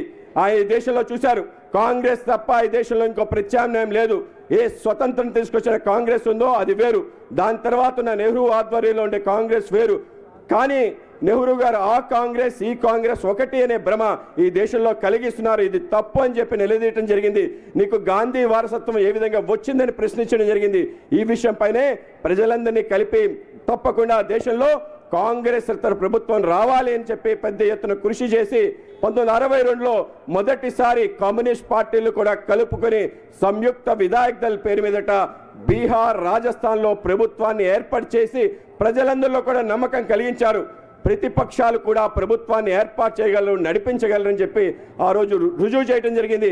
దానికోసమే ఆయన యావత్ జీవితం కూడా మనందరం కలిసి ఒక కూటమిగా ఏర్పడి కాంగ్రెస్ని గద్దెదించే విధంగా ప్రయత్నం చేయాలి, లేకపోతే ప్రజలందరిలో కూడా అపోహ ఉంటుంది, కాంగ్రెస్ తప్ప ఇంకే ప్రత్యామ్నాయం లేదని చెప్పి ఒక అభిప్రాయం ఉంటుంది. ఆయన ఆ విధంగా చేసి 1975లో ఈ దేశంలో ఇందిరాగాంధీ నియంతృత్వం కారణంగా ఎమర్జెన్సీ విధిస్తే ఆ ఎమర్జెన్సీ వ్యతిరేకంగా పోరాటం చేసి 19 నెలలు జైల్లో గడపడం జరిగింది. ఆయన చేసిన పోరాటం సుమారు 1,00,000 మంది కార్యకర్తల ప్రతిపక్షానికి సంబంధించిన అందరూ కూడా జైల్లో ఉండటం జరిగింది. జయప్రకాష్ నారాయణ గారితో సహా అందరూ కలిసి ఆ రోజు 19 నెలల తర్వాత ఎమర్జెన్సీ తొలగటం, దేశంలో మరొకసారి ప్రజాస్వామ్యం నిలబడటం ఏదైతే ఉందో అది చారిత్రాత్మక ఘట్టం. ఆ రోజు జయప్రకాష్ నారాయణ గారు పిలిపించారు. వాజ్పేయి గారు మీ పార్టీ 1967లో అద్భుతంగా రాణించి రెండో అతిపెద్ద పార్టీగా 35 సీట్లు వచ్చింది. మీ పార్టీని అందరం కలిసి ఒకే పార్టీగా నిలబడితే బాగుంటుందంటే ఆ ఆలోచనకి తప్పనిసరిగా చేస్తాను జయప్రకాష్ అని చెప్పి తన పార్టీ ఏదైతే ఉందో భారతీయ జనసంఘ్ దీప్ బుజాయంగే దేశ కళ్యాణకే లియే అని చెప్పడం జరిగింది. ఆ రోజు భారతీయ జనసంఘ్ యొక్క గుర్తు దీపం గుర్తు కనుక దీపాన్ని ఆర్పేచేస్తాం. సాధారణంగా దీపం దేనికి ఆర్పం కదా, కళ్యాణం అంటే దీపం వెలిగిస్తాం. కానీ దేశ కళ్యాణం కోసం నా పార్టీ దీపాన్ని ఆర్పేస్తానని చెప్పి కార్యకర్తలందరికీ పిలిపించి భారతీయ జనసంఘ్ని జనతా పార్టీలో విలీనం చేసి 1977 ఎన్నికల్లో అద్భుత ప్రయోగం, దేశమంతా జనతా ప్రభంజనం, అద్భుత తీరులో 353 సీట్లు గెలిచి కాంగ్రెస్ శతర ప్రభుత్వాన్ని దేశంలో మొదటిసారి మొరార్జీ దేశాయ్ నేతృత్వంలో ఏర్పాటు చేయడంలో ముఖ్య భూమిక పోషించిన వ్యక్తి అటల్ బిహారీ వాజ్పేయి గారు. ఆ విధంగా ఆయన ఆ రోజు ఒక అద్భుతమైన ప్రయోగం చేస్తే కాంగ్రెస్ యొక్క కూటనీతి కారణంగా అనేక స్వార్థపర శక్తుల్ని రెచ్చగొట్టడం కారణంగా ఆ యొక్క జనతా అనే ఎక్స్పెరిమెంట్ కేవలం 2.5 సంవత్సరంలో విఫలమవటం, చరణ్ సింగ్ ప్రధానమంత్రిగా అవటం, తర్వాత ఈ దేశానికి ఎన్నికలు రావటం, అటల్ బిహారీ వాజ్పేయి గారు చాలా బాధపడ్డాడు. అద్వానీ గారితో కలిసి మన దేశంలో ఒక ప్రత్యామ్నాయ శక్తిని చూపించాలనుకున్నాం, ఈ పరిస్థితి ఏమిటని చెప్పాడు.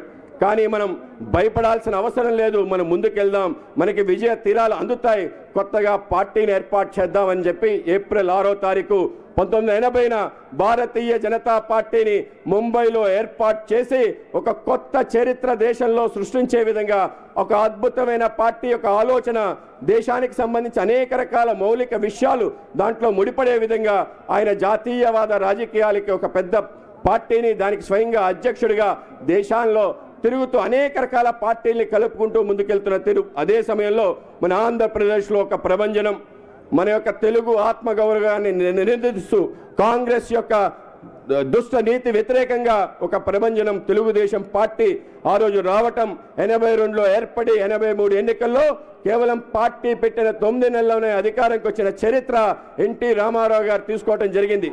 కానీ ఏ కుట్రతో అయితే అన్ని ప్రభుత్వాల్ని కూల్చే కాంగ్రెస్ పార్టీ 84లో కూడా కుట్ర చేసి ఎన్టీ రామారావుని గద్దె దించే ప్రయత్నం చేసి ఆ రోజు గవర్నర్తో కలిసి ఇందిరాగాంధీ కుట్ర చేసి ఆయన దించేస్తే ఆయన కోసం పార్లమెంట్లో గర్జించిన సింహం అటల్ బిహారీ వాజ్పేయిని గుర్తుంచుకోవాలి.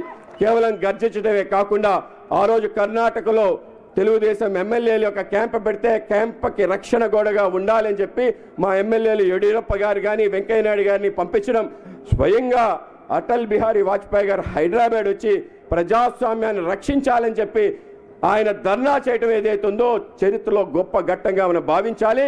ఆ విధంగా ప్రారంభమైంది 84లో తెలుగుదేశం భారతీయ జనతా పార్టీ మైత్రి. 1984లో జరిగిన ఏదైతే పార్లమెంట్ ఎన్నికలు ఉన్నాయో పార్లమెంట్ ఎన్నికల్లో ఇందిరాగాంధీ మరణించడం, దేశంలో ఏదైతే మధ్యాంతర ఎన్నికలు వచ్చాయో ఎన్నికల్లో తెలుగుదేశం భారతీయ జనతా పార్టీ మొదటిసారి ప్రస్థానం ప్రారంభిస్తే దేశంలో భారతీయ జనతా పార్టీ అన్ని చోట్ల పోటీ చేస్తే కేవలం 2 సీట్లు గెలిచింది. ఒకటి హనుమకొండలో, రెండోది గుజరాత్లో 2 సీట్లు గెలిచింది. అందరూ కూడా నవ్వులు పాలైపోయింది. ఏంటి మీరు గొప్ప పార్టీ అన్నారు, మీకిద్దరు అద్వానీ గారు వాజ్పేయి గారు మీకు సభలో ఇద్దరని ఎద్దేవా చేసే ఒక పరిస్థితి వచ్చింది.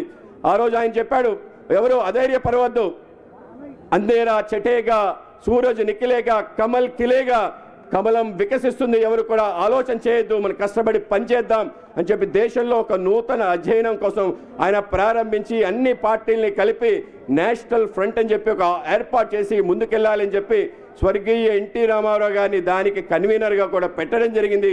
ఆ విధంగా ఒక నూతన వ్యవస్థ, ఒక ప్రత్యామ్నాయ శక్తిని ఈ దేశంలో నిలిపే ఒక గొప్ప ప్రయత్నం చేస్తే 1988లో విపి సింగ్ ప్రభుత్వం రావటం జరిగింది. ఏ ఆలోచనతో అయితే ఆ రోజు మొరార్జీ దేశాయిని దించారో అదే కూటనీతితో కాంగ్రెస్ పార్టీ మరొకసారి గద్దె దించడం జరిగింది.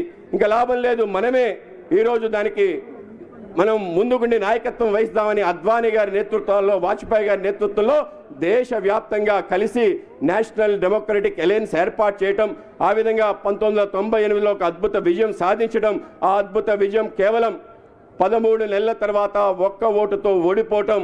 ఆ విధంగా ఒక్క ఓటు ఎవరంటే జయలలిత సంబంధించి ఆ రోజు విత్డ్రా చేసుకుంటే కాంగ్రెస్ అవిశ్వాస తీర్మానం పెడితే గిరిధర్ గొమాంగో ముఖ్యమంత్రి అయ్యాడు. ఆయన ముఖ్యమంత్రికి ఓటు ఉండదు, కానీ రూలింగ్ ఇచ్చి ఓటు ఇవ్వటం జరిగింది. ఆయన ఓటు కారణంగా ఓడిపోతే ఆయన అద్భుతంగా ప్రసంగించాడు, నాకు సింహాసనం ముఖ్యం కాదు, స్వర్గం ముఖ్యం కాదు, దీన జనుల దుఃఖం నాకు ముఖ్యం, politics is not a profession to me, it is a mission, కనుక నేను ఇన్ని సంవత్సరాలు పనిచేశానని చెప్పి అద్భుత ప్రసంగం మనందరం తప్పనిసరిగా చూడాలి. రాజకీయాల్లో ఎందుకు రావాలి, ఎందుకు పనిచేయాలి అనే విషయం ఆయన ఆ విధంగా వర్ణించిన తీరు మనందరికీ అద్భుతం అనిపిస్తుంది. 2.5 గంటల పాటు అద్భుత ప్రసంగం చేయటం జరిగింది. ఆ రోజు స్పీకర్గా మన యొక్క బాలయ్య గారు ఉన్నారు, ఆయన చాలా బాధపడ్డారు. ఆయన వెళ్ళి స్వయంగా వాజ్పేయి గారు క్షమాపణ చెప్తే, నువ్వు నీ రాజ్యాంగ పనిని నువ్వు సక్రమంగా నిర్వర్తించావు, నాకేం భయం లేదు, మన ఇద్దరం కలిసి దేశమంతా తిరుగుదామని చెప్పి ఆ రోజు చంద్రబాబు నాయుడు గారితో పాటు దేశవ్యాప్తంగా తిరిగి ఒక అద్భుత ప్రభంజనం తీసుకొచ్చి ఆ రోజు ఎన్డీఏ 1999లో అద్భుత విజయాన్ని సాధించి దేశవ్యాప్తంగా 383 సీట్లు సంపాదించి ఆ యొక్క 5 సంవత్సరాల పరిపాలన 1999 నుంచి 2004 వరకు ఏదైతే అనేక రకాల మౌలిక సదుపాయాలు, స్వర్ణ చతుర్భుజి, గ్రామీణ సడక యోజన, గ్యాస్ కనెక్షన్స్ అందరికీ విరివిగా ఇవ్వటం, టెలికాం కనెక్టివిటీ ఎవరు అడిగితే ఆన్ డిమాండ్ ఇచ్చే విధంగా సరళీకృత టెలికాం విధానాన్ని తీసుకురావటం, రైతుకి క్రెడిట్ కార్డు ఇవ్వటం, అలాగే ఏదైతే ఇవాళ పనికి ఆహార పథకాన్ని అనుసంధానం చేయటం, అన్ని గ్రామాల్లో కూడా రైతు ఆత్మహత్యలు లేకుండా చేసే పరిస్థితి, సర్వశిక్ష అభియాన్ కింద అన్ని పాఠశాలకి మౌలిక సదుపాయాలు కేంద్రమే కల్పించాలని ఒక వ్యవస్థ, ఈ విధంగా అనేక రకాల విషయాలు చేసి ఆ విషయాల కారణంగా ఈరోజు పరిపాలనలో రాష్ట్రాలకు కూడా సమాన హక్కు వచ్చే విధంగా ఆయన చేసిన కోఆపరేటివ్ ఫెడరలిజం ఏదైతుందో ఇప్పటికీ కూడా ప్రజలు చెప్పుకుంటున్నాడు. అటువంటి గొప్ప రాజనీతిజ్ఞుడు అటల్ బిహారీ వాజ్పేయి గారు. ఆ విధంగా ఆయన మొత్తం దాని యొక్క యావత్ జీవితం సమాజం కోసం ఏ విధంగా అర్పణ చేశాడో తప్పనిసరిగా మనందరికీ తెలియాలి. ఆ విధంగానే పోరాటం చేయడం జరిగింది. ఏదైతే అలయన్స్ ఉందో ఎక్కడైనా బీట్లు వారితే ఆయనే స్వయంగా వెళ్ళి మాట్లాడేవాడు. ఈ దేశంలో కాంగ్రెస్ ఇతర ప్రభుత్వం 5 సంవత్సరాలు పరిపాలించే విధంగా మనందరం కలిసి చేయాలి, కొన్ని విభేదాలు ఉంటాయి కానీ మరిచిపోవాలని చెప్పి ఆ విధంగా తీసుకెళ్లిన కారణంగానే 5 సంవత్సరాలు మొదటిసారి దేశంలో ఒక నమ్మకం కలిగించడం జరిగింది. ప్రజల విశ్వాసాన్ని, నమ్మకాన్ని నిలబెట్టుకోవటం చాలా ముఖ్యం. కనుకనే ఈరోజు అటల్ బిహారీ వాజ్పేయి గారి శత జయంతి సందర్భంగా అటల్ మోడీ సుపరిపాలన యాత్రలో కూటమి సంబంధించిన సభ్యులు, ఎమ్మెల్యేలు, మంత్రులు అందరూ పాల్గొంటున్నారు. ఆ విధంగా పాల్గొనడంలో ముఖ్య ఉద్దేశం అదే, ప్రజలందరూ కూడా ఆంధ్రప్రదేశ్లో ఒక అరాచక ప్రభుత్వాన్ని పాలద్రోలి పెద్ద ఎత్తున నమ్మకం, విశ్వాసం ఈరోజు కూటమి పైన చూపించారు. కనుక తప్పనిసరిగా ఆ యొక్క వ్యవస్థ నడవాలి. 5 సంవత్సరాలు అద్భుతంగా ఏ ఆలోచనతో మీరు ముందుకు ఓటేశారో దాన్ని ముందుకు తీసుకెళ్ళాలి. ఒక సుపరిపాలన రాష్ట్రంలో అందించాలి. దేశంలో జరుగుతున్న అనేక రకాల కార్యక్రమాలు, ముఖ్యంగా మన ప్రియతమ ప్రధాని నరేంద్ర మోడీ గారు 11 వసంతాల్లో చేసుకున్న అన్ని అద్భుతాలు ప్రజలకు తెలియజేసే విధంగా సుపరిపాలన అంటే ఏమిటో ఒక గీటురాయిగా ఉండాలి అని చెప్పి మన ప్రియతమ ప్రధాని నరేంద్ర మోడీ గారు ఆయన యొక్క పుట్టినరోజుని సుపరిపాలన దివస్, గుడ్ గవర్నెన్స్ డేగా చేయటం జరిగింది. ఆ విధంగా ఈ యాత్ర డిసెంబర్ 25న అమరావతిలో గుడ్ గవర్నెన్స్ డే రోజు ముగుస్తుంది. మన ప్రియతమ ముఖ్యమంత్రి చంద్రబాబు నాయుడు గారు, అలాగే మన ప్రియతమ డిప్యూటీ ముఖ్యమంత్రి పవన్ కళ్యాణ్ గారు, అలాగే దేశం నుంచి అనేక మంది ప్రముఖులు వచ్చి ఈ కార్యక్రమాన్ని అద్భుతంగా చేస్తారు. ఈ కార్యక్రమాన్ని మీ అందరూ రావాలని చెప్పి కోరుకుంటూ ఈ విధంగా ఈ కార్యక్రమం అద్భుతంగా అన్ని ప్రాంతాల్లో కొనసాగుతుందని తెలియజేస్తూ మీ అందరూ కూడా సంవిధానంగా విన్నందుకు మీ అందరికీ ధన్యవాదాలు తెలియజేసుకుంటూ ఈ కార్యక్రమానికి లోకేష్ గారు రావటం ఏంటంటే అతి ముఖ్యమైన పని అమరావతిలో జరుగుతుంది. మొన్న డిఎస్సి మనం చూసాం, సుమారు 16,000 మందికి ఉద్యోగాలు ఇచ్చారు. ఈరోజు పోలీస్ శాఖలో 6,000 మందికి ఉద్యోగాలు ఇచ్చే ఒక గొప్ప కార్యక్రమం. ఆయన తప్పనిసరిగా అక్కడ ఉండాలి. కానీ నాకు వాజ్పేయి ముఖ్యమని ఈ కార్యక్రమానికి వచ్చినందుకు మరొకసారి ఆయనకి ధన్యవాదాలు తెలియజేస్తూ ముగిస్తున్నాను. భారత్ మాతాకి. అద్భుతమైన సందేశం అందించిన మన రాష్ట్ర పార్టీ అధ్యక్షులు పివిఎన్ మాధవ్ గారికి హృదయపూర్వకమైన కృతజ్ఞతలు తెలియజేసుకుంటున్నాం. అలాగే ఇప్పుడు సభను ఉద్దేశించి మాట్లాడవలసిందిగా మన రాష్ట్ర ఐటీ మరియు విద్యాశాఖ మంత్రులు యువ నాయకులు శ్రీ నారా లోకేష్ గారిని మాట్లాడవలసిందిగా కోరుచున్నాం.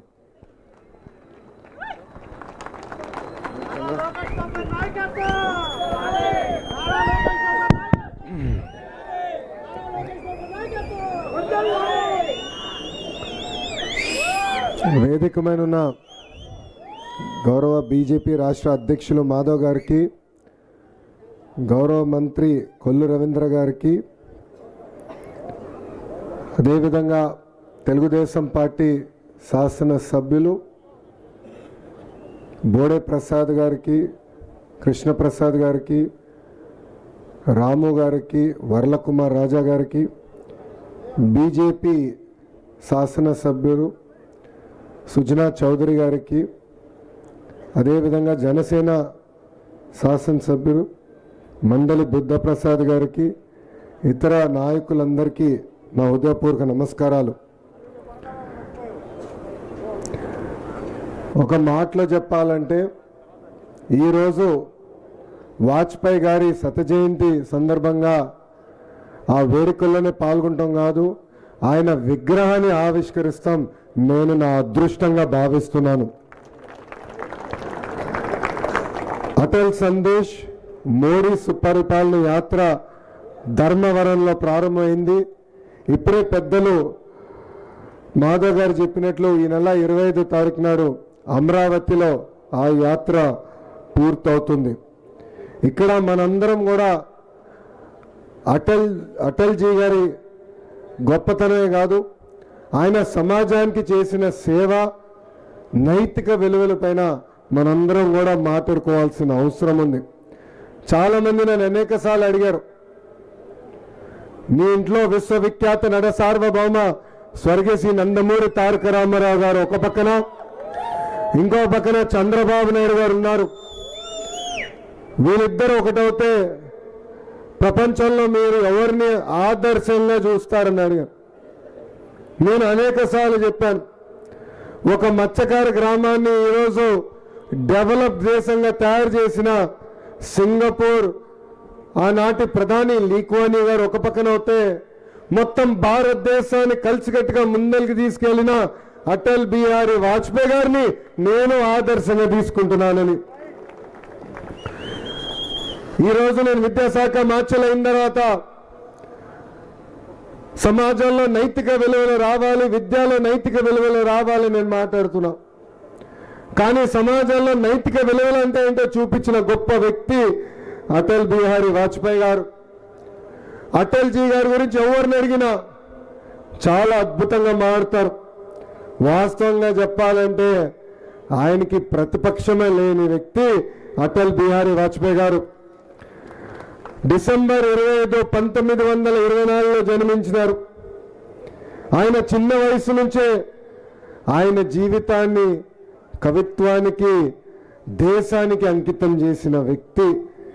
18 సంవత్సరాల వయసులోనే క్విట్ ఇండియా మూవ్మెంట్లో ఆయన భాగస్వామ్యం అయ్యారు. దేశం కోసం జైలుకి వెళ్ళారు. దాని తర్వాత 10 సంవత్సరాలు లోక్సభలో గెలిచారు, 2 సార్లు రాజ్యసభ ద్వారా ఏకంగా పార్లమెంట్ సభ్యుడు అయ్యారు. అటల్ బిహారీ వాజ్పేయి అంటేనే మనందరికి ఒక నమ్మకం. అటల్జీ అంటేనే అభివృద్ధి, అటల్జీ అంటేనే సుపరిపాలన. మనం చూసాం 3 సార్లు ఆయన ప్రధానమంత్రి అయ్యారు. మొదటిసారి కేవలం 13 రోజులు ఆయన ప్రధానమంత్రి అయ్యారు. ప్రధానమంత్రి అయిన వ్యక్తి జనరల్గా శాశ్వతంగా ప్రధాని ఉండాలని కోరుకుంటారు. మెజారిటీ లేకపోయినా ఎట్టి పరిస్థితుల్లో నాయన భయాన సపోర్ట్ సంపాదించాలని కోరుకుంటారు. కానీ నైతిక విలువల కోసం నిలబడారు కనుకనే ఆ రోజు ఆయన చెప్పారు, నాకు మద్దతు లేదు, పర్వాలేదు, 13 రోజులే నేను ప్రధానిగా ఉన్నాను, ప్రజలకి దండం పెట్టి ఆయన రాజీనామా చేశారు. దాని తర్వాత ఆయనకి తిరిగే లేకుండా పోయింది. పోఖ్రాన్లో న్యూక్లియర్ టెస్ట్ నిర్వహించారు. ఇప్పుడే మాధవ్ గారు చెప్పారు, మొదటిసారి మేము వాడాం, కానీ మా భద్రత కోసం మేము పోఖ్రాన్ టెస్ట్ చేస్తున్నాం, న్యూక్లియర్ నేషన్గా ఉంటామని చెప్పిన గొప్ప వ్యక్తి అటల్జీ గారు. అంతేకాదు ఇక్కడ వేదిక ఉన్న పెద్దలందరూ మర్చిపోయారు. ఆనాడు మన భూభాగానికి పాకిస్తాన్ వచ్చి కార్గిల్ని టేక్ ఓవర్ చేయాలంటే యుద్ధం చేసి గెలిచి ప్రతి ఎకరం కాపాడిన గొప్ప వ్యక్తి అటల్ బిహారీ వాజ్పేయి గారు. ఈరోజు మనందరం ఆయన స్ఫూర్తిగా తీసుకుని ముందరికి వెళ్లాల్సిన అవసరం ఉంది. ఒక పక్కన దేశ భద్రత, ఇంకో పక్కన దేశ అభివృద్ధి కూడా ఆయన ముందలు తీసుకెళ్లారు. గోల్డెన్ క్వాడ్రిలేటర్లు తీసుకొచ్చారు, అద్భుతమైన రోడ్లు ఏర్పాటు చేశారు. ఆనాడు చంద్రబాబు నాయుడు గారు ఒక్క కోరిక కోరితే ఏకంగా టెలికాం మొత్తం డీరెగ్యులేషన్ చేశారు. ఇంతేకాదు ఆనాడు ఆయన అహర్నిశలు కష్టపడి అనేక సంస్కరణలు తీసుకొచ్చారు. ఈరోజు మనందరం అద్భుతమైన ఎయిర్పోర్ట్లు చూస్తున్నాం. దానికి కారణం కూడా అటల్ బిహారీ వాజ్పేయి గారు ఆయన తీసుకొచ్చిన సంస్కరణలు. ఒక మాటలో చెప్పాలంటే భారతదేశం గురించి అయినా లేదంటే హిందీ గురించి కూడా ఆయన ఎప్పుడూ ప్రేమించే వ్యక్తి. యునైటెడ్ నేషన్స్ సాక్షిగా హిందీలో మాట్లాడి అదరగొట్టి స్టాండింగ్ ఓవేషన్ కూడా పొందిన గొప్ప వ్యక్తి అటల్ బిహారీ వాజ్పేయి గారు. నాకు అటల్జీ గారిని కలిసే అవకాశం దక్కలేదు. అటల్జీ గారి గురించి ఎప్పుడూ చంద్రబాబు నాయుడు గారి దగ్గర నుంచి తెలుసుకున్న వ్యక్తి. వాళ్ళిద్దరి మధ్యలో ఉన్న ప్రేమ చూస్తే ఒక తండ్రికి కొడుకు మధ్యన ఉన్న ప్రేమ. ఆనాడు ఒక ముఖ్యమంత్రిగా ఢిల్లీకి వెళ్తే కొడుకు వస్తే ఎంత సంతోషం పడతాడు ఒక తండ్రి, అలా అటల్ బిహారీ వాజ్పేయి గారు చంద్రబాబు నాయుడు గారు చూసి ఆనందపడ్డేవారు, కౌగిలించుకునేవారు. ఇప్పుడు మాట్లాడుతున్న డబుల్ ఇంజిన్ సర్కార్ 1998లోనే ఆంధ్ర రాష్ట్రానికి డబుల్ ఇంజిన్ సర్కార్ ఏర్పడింది. ఈరోజు హైదరాబాద్ ఇంత అభివృద్ధి చెందిందంటే దానికి కారణం ఇక్కడ ఉన్న అటల్జీ గారు. బాబు గారు ఒక్క కోరిక కోరారు, ఐఎస్బి కావాలంటే కలిసికట్టుగా తీసుకొచ్చారు. ఇన్సూరెన్స్ కి సంబంధించిన రెగ్యులేటరీ ఏజెన్సీని ముంబైలో కాదు హైదరాబాద్ లో కావాలని కోరితే అటల్ బిహారీ వాజ్పేయి గారు శాంక్షన్ చేశారు. ఆనాడు ఆఫ్రో ఏషియన్ గేమ్స్ హైదరాబాద్ లో మేము నిర్వహిస్తామంటే నిర్వహించండి, కావాల్సిన ఇన్ఫ్రాస్ట్రక్చర్ కి నిధులు కూడా కేటాయించిన వ్యక్తి అటల్ బిహారీ వాజ్పేయి గారు. ఒక మాటలో చెప్పాలంటే తెలుగు జాతి ఆయనకి రుణపడి ఉందని ఈ సభాముఖంగా మీ అందరికీ నేను తెలియజేస్తున్నా. అటల్జీ గారి ఆలోచన ఒకటే, ఇండియా ఫస్ట్. భారతదేశాన్ని అడుగడుగున బలోపేతం చేసడానికి ఆయన కష్టపడిన వ్యక్తి. ఆయన ప్రధానమంత్రిగా ఉన్నప్పుడు అనేక సంక్షోభాలు ఎదుర్కొన్నారు, కానీ ఆయన ఏనాడు అదే పడలేదు. కలిసికట్టుగా ముందరికి వెళ్దామని చెప్పిన గొప్ప వ్యక్తి అటల్ బిహారీ వాజ్పేయి గారు.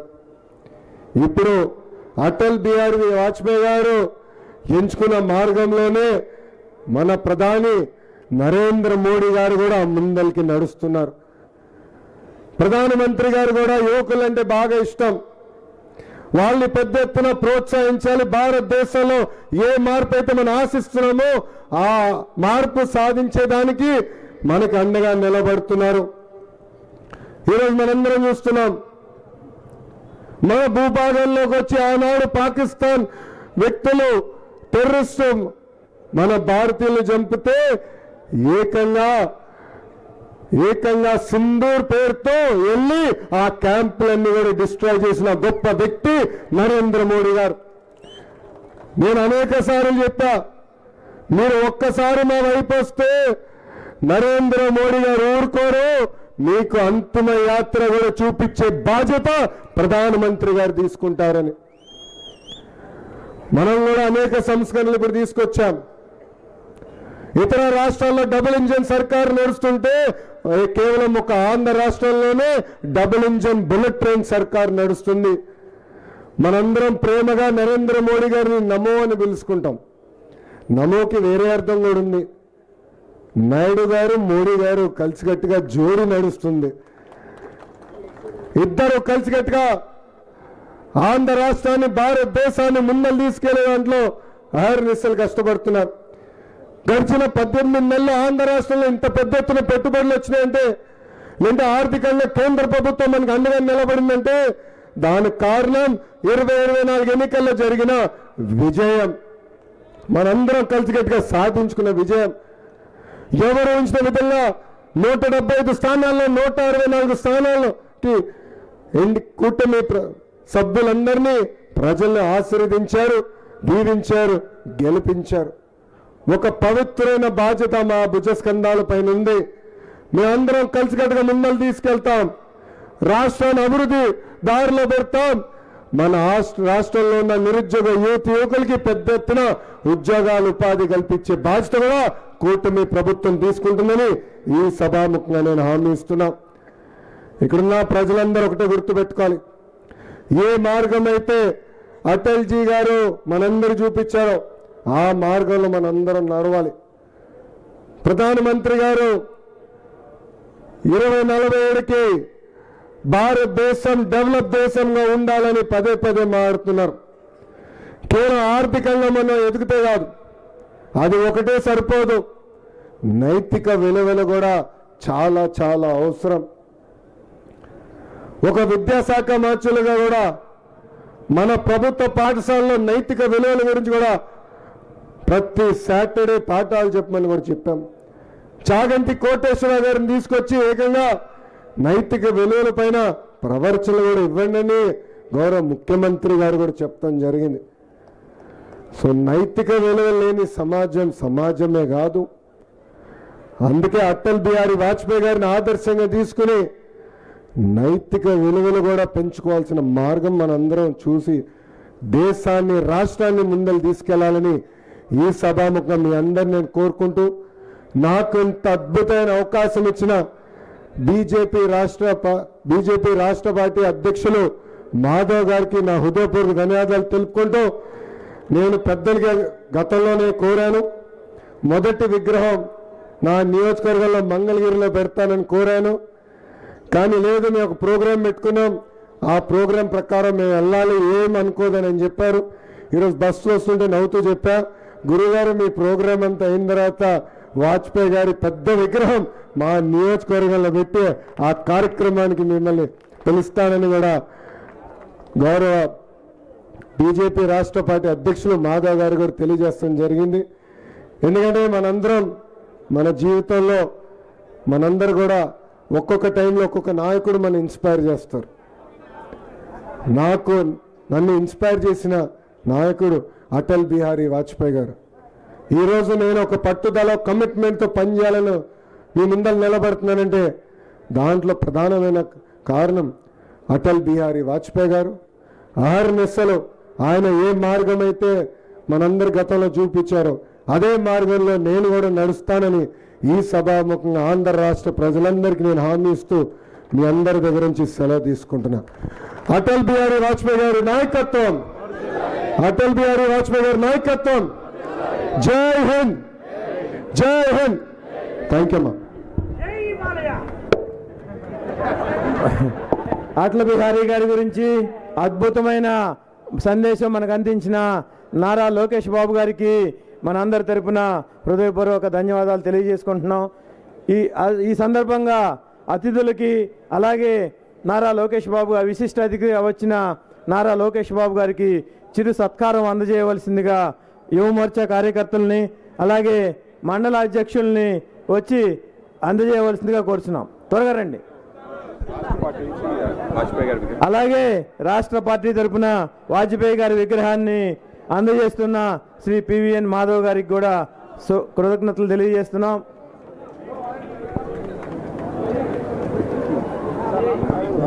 రండి రండి రండి, తల ఒకటి 10 పట్టు రావాలి.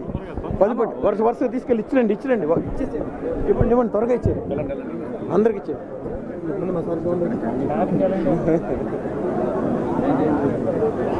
ఇచ్చేయండి, వెయిట్ చేయొద్దు. హరికృష్ణ గిఫ్ట్ ఏది, త్వరగా గిఫ్ట్ పట్టండి. ఒక్క నిమిషం అందరూ కూడా కూర్చోవలసిందిగా కోరుచున్నాం. ఒక్క నిమిషం దయచేసి అందరూ కూడా కూర్చోవలసిందిగా కోరుచున్నాం. ఒక్క నిమిషం అందరూ కూడా కూర్చుంటే చిరు సన్మాన కార్యక్రమం పూర్తి చేసుకుందాం. ఒక్క నిమిషం అందరూ కూడా కూర్చోవలసిందిగా కోరుచున్నాం. మిగతా వాళ్ళు వచ్చండి అన్న, మిగతా వాళ్ళు ఎన్ని కూర్చోండి, ఇచ్చేయండి అందరికి, వెనకాల వాళ్ళకి కూడా ఇచ్చేయండి అన్ని. అయిపోయిన వాళ్ళు వచ్చేసేయండి అయిపోకన. దా దా దా ఆ బొమ్మ పట్టురా, ఇదిరా ఇక్కడ పట్టుకు చెప్తా. ఒక్క నిమిషం ముందుకు. Sorry sorry sorry sorry. బాగా అత్యంత ప్రీతి పాత్రులు ఆయన అనేకసార్లు కలిశారు.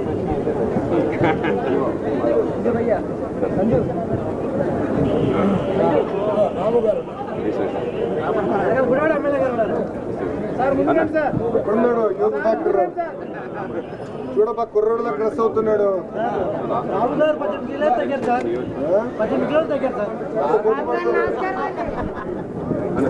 కరెక్టే కదా, నాతో పోటీ పడుతున్నాడు అబ్బా.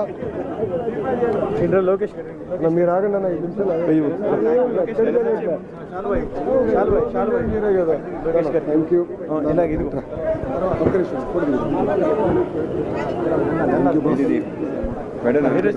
అందరికీ అందరికి ఇవ్వండి. వచ్చి బాబు సన్మానం.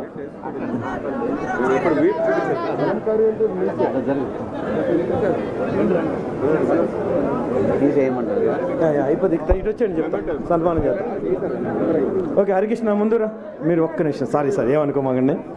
ఇప్పుడు మన మచిలీపట్నం తరపున చిరు కానుక మచిలీపట్నం క్షేత్రపాలకుడైన కీర్ పాండురంగడి విగ్రహాన్ని మన విశిష్ట అతిథి నారా లోకేష్ గారికి అందజేయవలసిందిగా కోరుచున్నాం.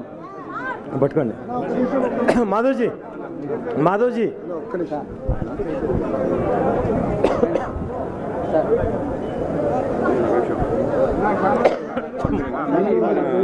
చూపించండి sir. Industry should be encourage sir.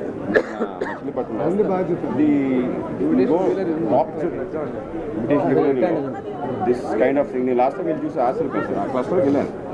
ఒక యంగ్స్టర్ ఆస్ట్రేలియా తిరిగి వచ్చి ఎందుకంటే చాలా బాగా చేస్తారు. అదే సార్ అందరికీ అక్కడ పెద్దలందరికీ అయిపోయింది.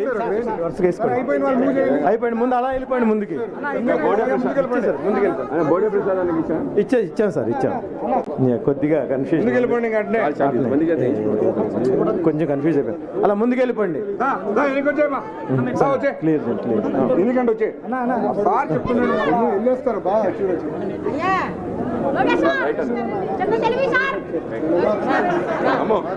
ఇప్పుడు వందన సమర్పణం చేయవలసిందిగా మన బొమ్మిడి గణేష్ గారిని పిలుస్తున్నాం.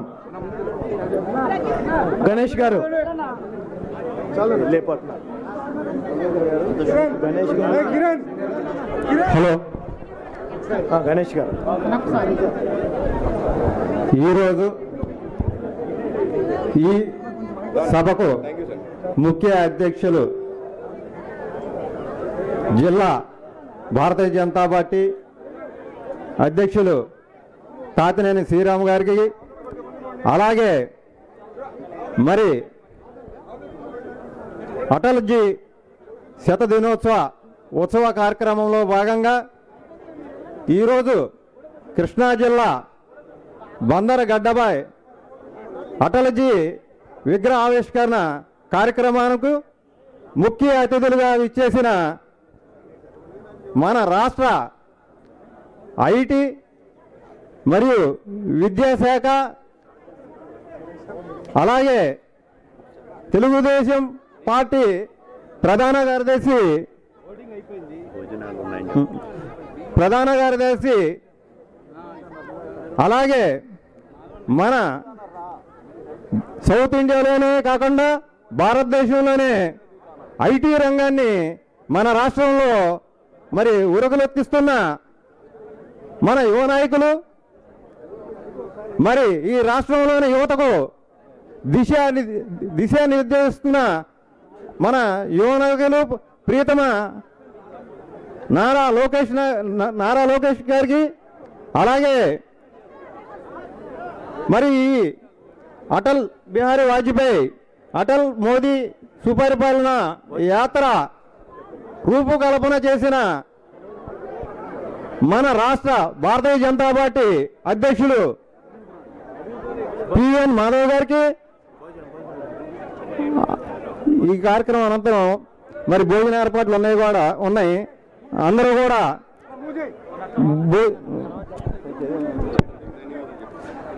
ఈ కార్యక్రమం వచ్చిన పివిఎన్ మాధవ్ గారికి ఈ కార్యక్రమం అనంతరం మరి భోజన ఏర్పాట్లు ఉన్నాయి అందరూ కూడా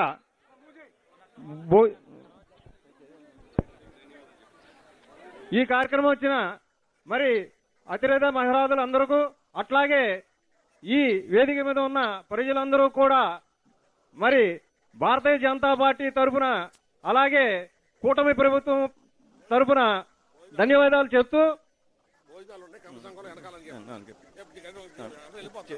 ధన్యవాదాలు తెలియపరుస్తూ మరి ఈ కార్యక్రమం అనంతరం వెనక కమ్మసత్రంలో భోజన ఏర్పాట్లు చేయబడినాయి.